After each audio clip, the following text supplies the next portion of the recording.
Welcome back to Project Beep Beep. It's Friday night, about 6:30. Last Friday night was disastrous.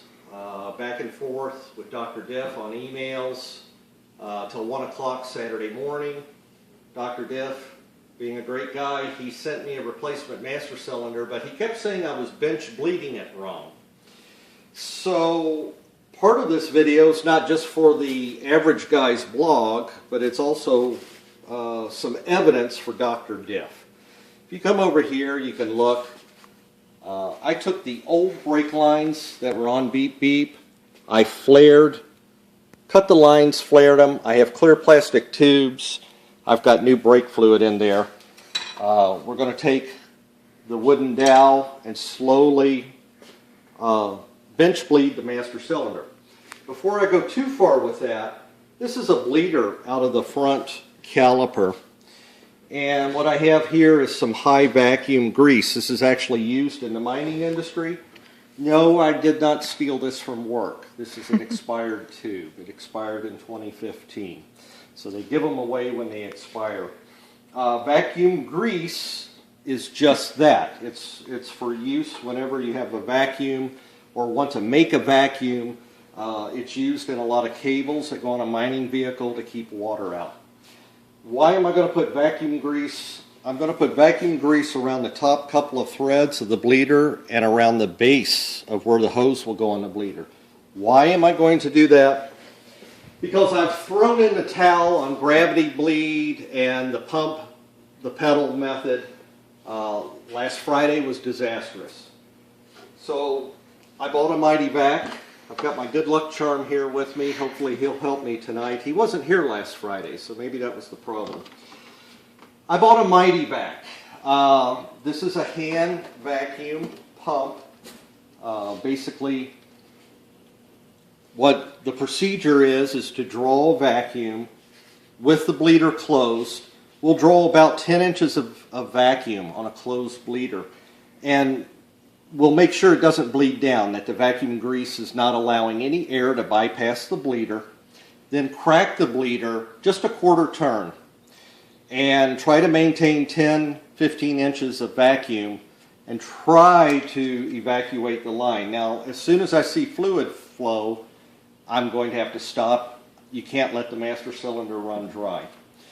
So we don't have a long video. Let's bench bleed the master cylinder, and then my lovely camera assistant is going to help me put the master cylinder in the car, and then the next video we'll do it. So you can watch the tubes here.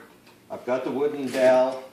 I'm going to slowly press in on the master cylinder, and I've got fluid going on one. Don't seem to have much fluid going on the other. So now you can see the back one, and the back one is actually the front brake, and I'm going to need to hold both tubes down, and we keep going back and forth until we never see air in the lines. And the back one, I have just about bled it. And the front one, because I can't keep the tube down, now let's try it.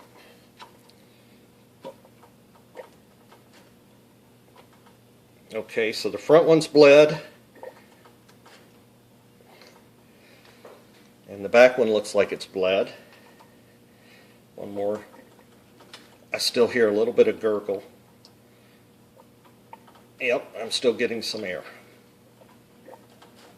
So I think what I'm going to do is stop this video and have my camera assistant hold these tubes. Make sure we get the air out. We'll put it on the car, and then I'll show you the Mighty Vac.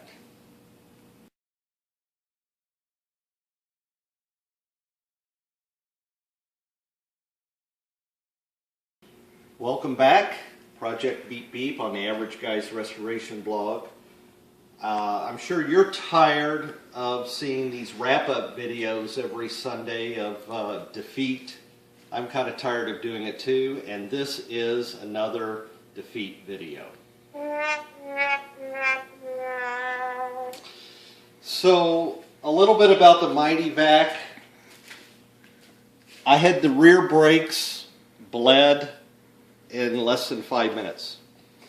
If I'd known these things were this good, I probably should have bought one years ago. The rear brakes are bled. There's no air in the system. And I was thinking Friday night, wow, I'm going to have this car back on the road Saturday. Well, the Mighty Vac could not hold a vacuum on either front caliper.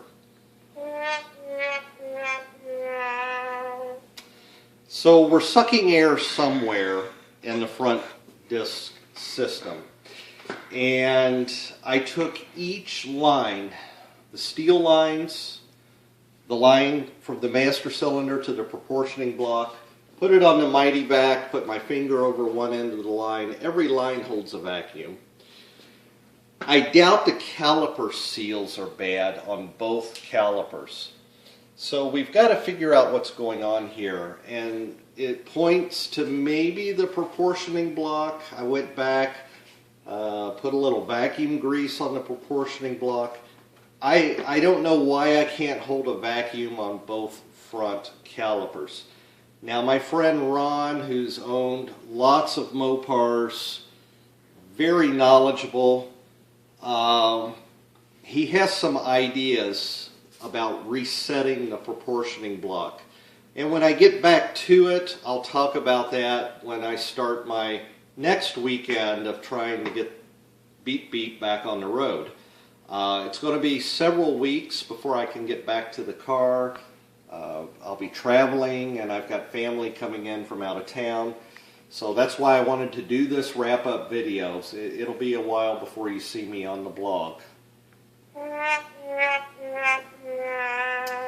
But I'm going to be persistent. I'm not going to throw in the towel yet.